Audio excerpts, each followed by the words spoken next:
Hello, everyone. Dr. Vicky here, speaking to you from the Seeds of Transformation Healing Center. It's time for tarot scopes again. We're going to be doing the tarot scopes for the sign of Scorpio.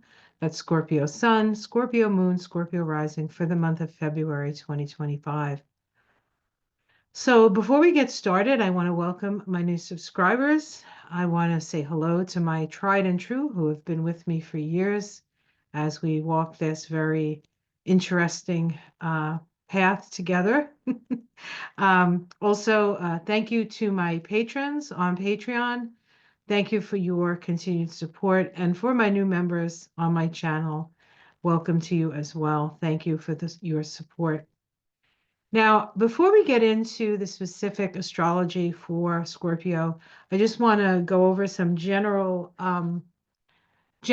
thoughts about the vibrations that February 2025 brings in for us. Of course, in 2025, we moved into a new vibration. That is the 9 vibration. And I'm looking for my cards, and I want to share this. We were in a 8 vibration in 2024, and as we move into 2025, of course, we move into a 9. 9 is a vibration of healing. It is a vibration of separating the wheat from the chaff. It is a healing vibration. Did I say that? 9 is about unconditional love, impersonal love. On the tree of life, it is called the path of the will, um, um, the intelligence of the will, of the creative will. All right. Oh, here it is. I knew I had it here. So this is the 9 vibration. It is the Hermit card. It's very introspective. It's also about sharing your knowledge, shining your light and sharing your knowledge. Then we're in February, which is a 2 vibration, and that's the High Priestess.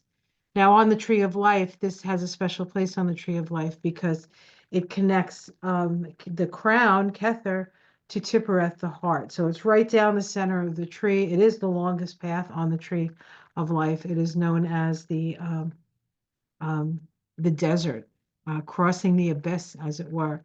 But we do get information directly from source and directly from spirit with this vibration. So keep your ears and your inner ears open, so to speak, for the promptings of spirit. When we add these 2 vibrations together, of course, we get the 11, which is about justice and balancing the scales. So this is an opportunity for us to balance some scales. We might actually see some justice this month. So it is also a very sensitive vibration. And it's not about this month isn't so much about action as it is about observation and staying open to the messages that spirit will give us. All right, so let's jump into the astrology. Yes, now I am going to be time stamping these. And so okay. No, what did I just do? Oops, sorry guys. Oh, I didn't do anything, did I? Hold on. I have no idea what I've done. Okay, let's see. All right, let's try again. I don't know what I did. I didn't do what I wanted to do.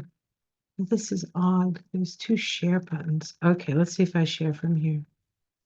I don't know how these things, I mean, I know how these things work, but for some reason I'm having trouble. All right, so we're gonna go to Scorpio, and then I'm gonna make this bigger so it's easier to see. Okay. So one of the things I just want to explain about these charts is that if the planet is in water, I put it in blue. If it's in air, I put it in yellow. If it's in earth, I put it in green. And if it is in fire, I put it in red. Now we can look really quickly here to notice that we have very little fire and very little fire, actually, very little fire. We have some air. But it's mostly water, which means that February is going to be a very emotionally sensitive time. Now, of course, you are a water sign, Scorpio, so you're no stranger to feelings, as it were. Scorpio is a fixed water sign. Your mantra is I desire. You have co-ruling planets of Mars and Pluto. And of course, Mars is doing something specific this month, so that will be significant for you.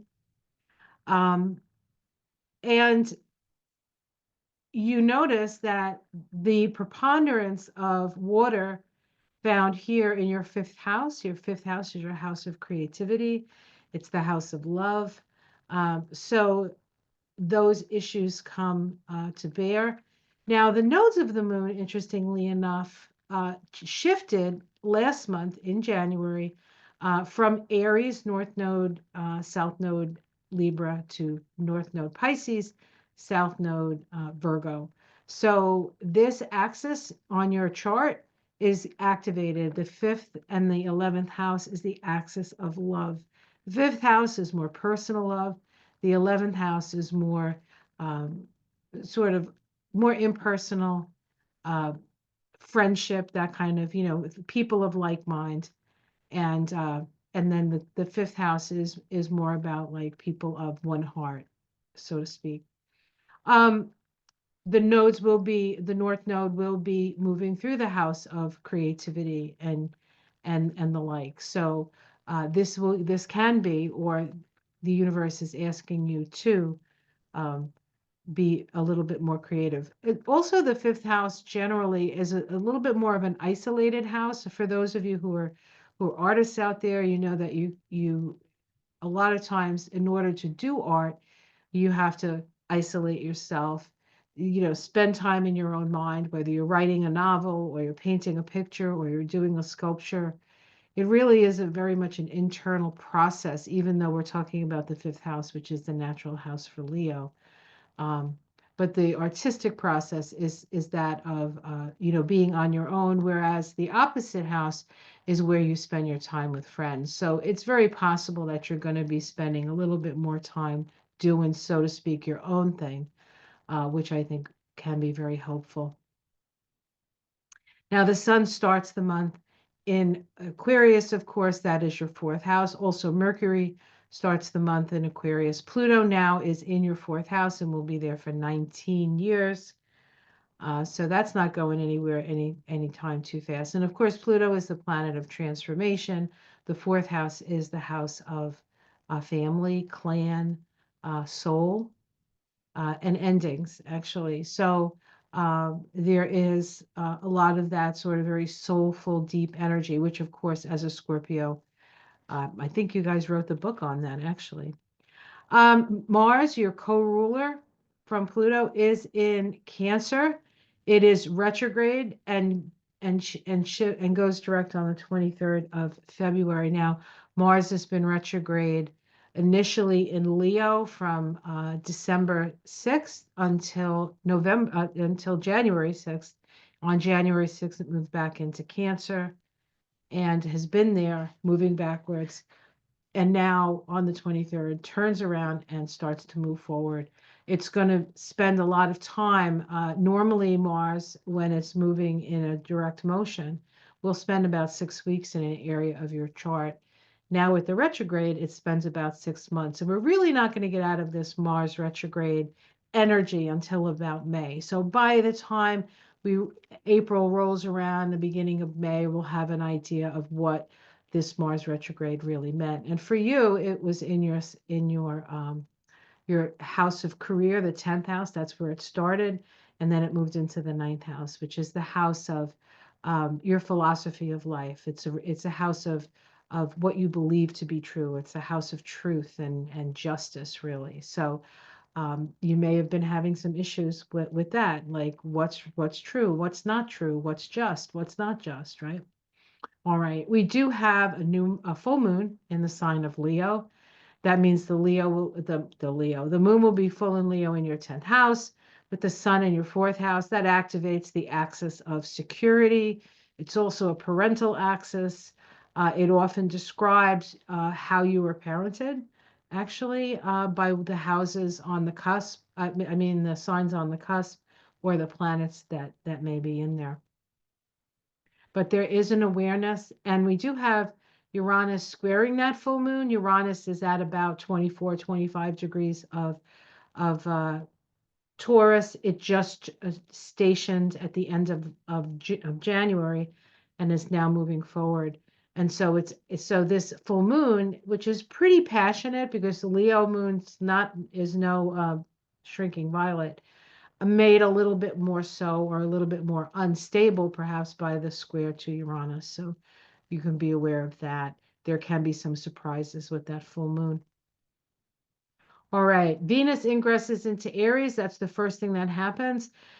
The only fire here, interestingly enough. And then Jupiter stations direct. You have Jupiter in your eighth house, excuse me.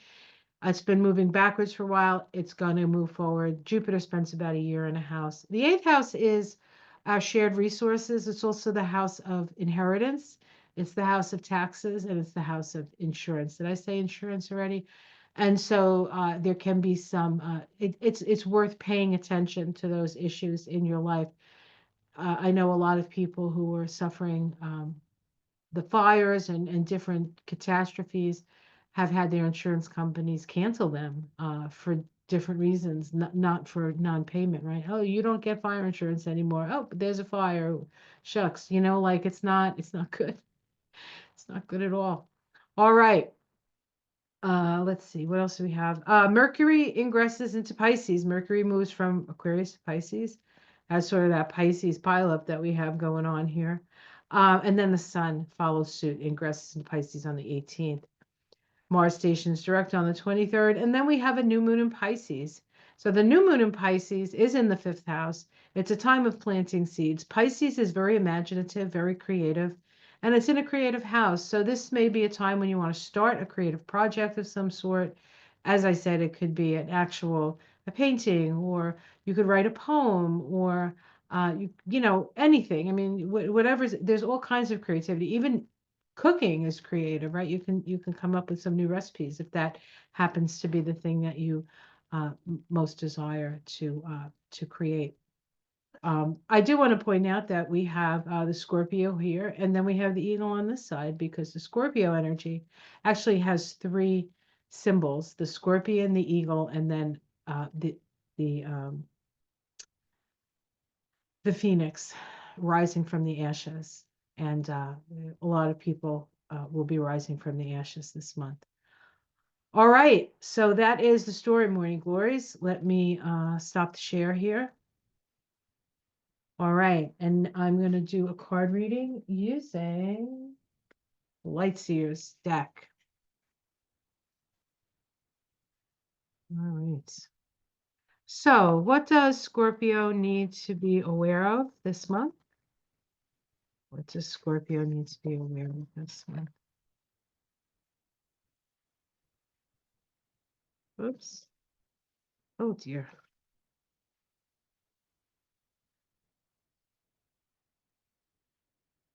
It's really cold here today. And it's been cold. And my hands are just so dry from the coldness that I'm having trouble shuffling. Great. Okay. Jeez Louise. Okay. We start with the Two of Pentacles. So you're attempting to balance yourself. This could be financial balance. This can be an understanding of cause and effect. But there's wind, there's rain, there's storms, and you're trying to just keep the balls in the air. So it takes a lot of concentration, and it is Pentacles, so it can be that you're trying to balance the books, so to speak, this month. Let's see what's crossing that. Looks like you've walked away from something that's no longer satisfying for you. This can be an abandoned success, or you just didn't want to do it anymore. You just didn't want to do it anymore. And it's possible that you left something that wasn't, again, fulfilling, and now you're trying to deal with the part of sort of following your heart, where you have to maybe live a little bit differently in order to do what to not do what you don't want to do anymore and still have some stability. Let's see what's underneath it. Um, you feel like, well, this can be a number of things, but this generally means that you need to look at something from a different perspective. You need to look at something from a different perspective. And you can actually feel a little hung up at this time.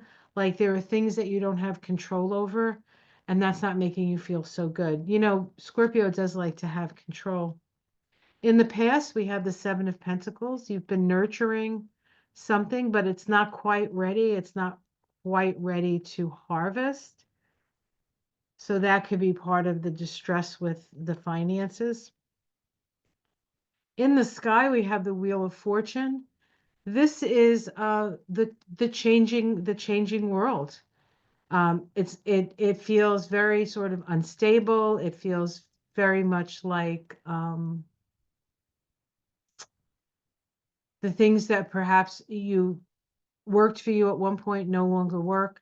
But there's definitely a lot of change, and it's important that we stay centered through that change. You are walking away from you're walking away from drama. You want to escape from the tumultuousness of the times, and so you might find yourself a little bit more isolated um, this month, and that sort of went in with all that Pisces energy in your fifth house anyway. Um, uh, I think that walking away from the things that bring you anxiety, that have you worried. There's definitely an energy here of it doesn't mean you're not dealing with the stuff you have to deal with, but it's the stuff you have no control over that you have to mitigate in your life. And while you may want to know what's going on, um, you can't make that be a focus, because the focus this month is internal. The focus is your connection to source. How people see you, the Queen of Pentacles, they see you as pragmatic, practical, and good with money. Your domestic situation, we have the Four of Pentacles. So this is about stability and holding on to your resources. I feel like you don't want to make any big steps right now because you're not sure of what the future holds. Hopes and fears, the Fool card. Hoping for a new start, a whole new start, right? And the outcome, ooh, the High Priestess. This is one of the cards of the week, of the month, right? So this is about connecting with source energy. You can see she's getting a direct download from the divine. And so that's what these cards are saying mostly, is that you need to connect with cosmic consciousness. You need to quiet your mind. And the pentacles in here indicate that even if you don't think you're in a particularly stable position, you're okay when it comes to the finances. Let's see what's underneath it. The Page of Pentacles, wanting to take maybe a new class. Again, this has to do with balance. He's in the tree pose here, or she's in the tree pose with the pentacle. The Queen of Wands, that's the creative fire right there. There's the creativity. There's that fifth house. And then the Queen of Cups, which is actually a Scorpio card. This is about, again, connecting with your psychic senses. So these cards really speak to taking February very easy, Scorpio. Spending time in a creative space, spending time in a space where you're connected with spirit. Information is coming in where, we just had sort of a big shock. There's been a big change. And now we have to sort of figure out how we're going to navigate this. And the answers for that navigation lie within. So make sure you look inside, as it were. Okay, so, oh, here we go. I'm also doing, oh, here we go, but they're not in here. All right, I have to find the cards. I'm be doing a Oracle card, and I'm using the um, Starseed Oracle. Starseed Oracle.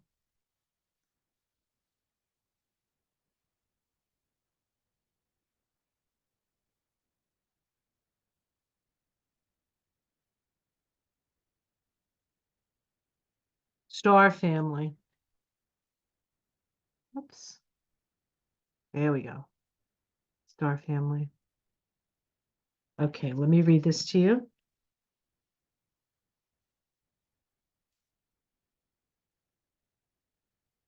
I'll hold the card up because they're so pretty.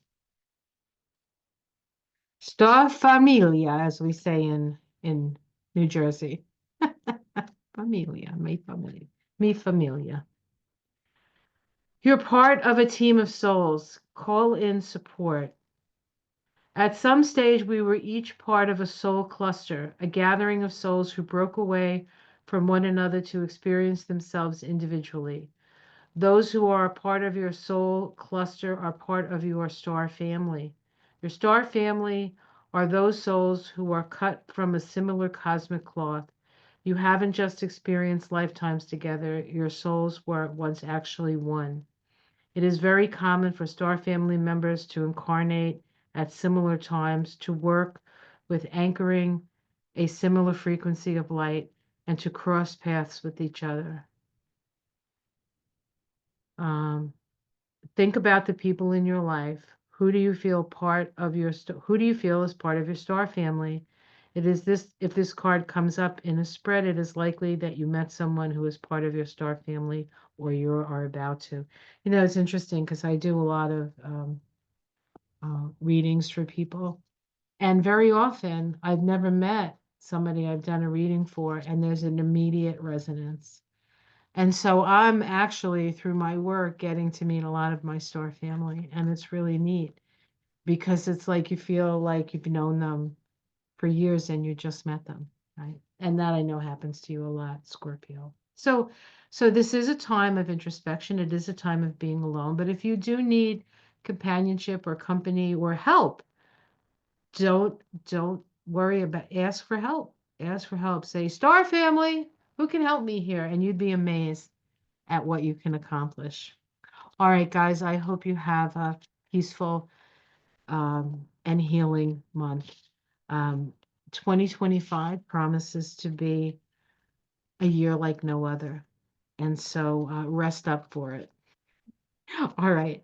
Take care of yourselves. I'll see you again next month for Tarot Scopes. And in the meantime, I'm out every day looking at the yard usually, sometimes not if it's too cold, talking about the stars. That's every morning. And join us for that. All right. Take care, everyone. Namaste.